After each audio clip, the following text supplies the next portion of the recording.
देशमुख यांच्या हत्या प्रकरणात न्याय मागण्याची मागणी होत असतानाच लक्ष्मण हाके आणि प्रकाश शेंडगे यांनी घेतलेल्या भूमिकेवरून देखील सुरेश धस यांनी घणाघाती प्रहार केलाय।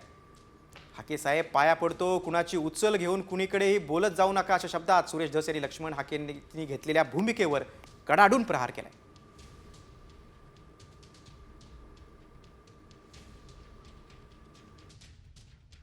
काय अरे कुणीकडे राजकारण चाललंय? अरे संतोषचं भांडण आणि ह्या पोरांचं भांडण ओबीसी विरुद्ध मराठा भांडण होतं का? नाही रे, खंडणी विरुद्ध चांगला माणूस आडवा आला म्हणून आमचा सरपंच गेला, एवढंच भांडण। अरे धायगुडे बोलले बाबा मी जास्त नाही बोलणार, परत आम्ही बोललो की म्हणतोय लगेच हे जातीवाद।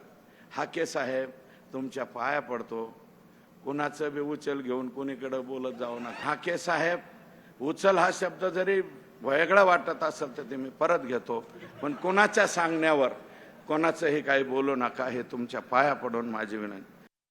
मला सुद्धा एक मेसेज आला, तुझ्या टिंब दम आहे का? जाऊ द्या, मी त्याच्यावरती जाणार नाही, पण हे औलादी कसले आहेत, हे असले पिलावळ कशी सांभाळता? अरे आमच्यात दम आहे का? आहे ना, म्हणूनच बोलतोय ना। बिगर दमाचा नाही, दम आहे, एक नाही दोन सांभाळतोय। तू काय समजून सांभाळायला?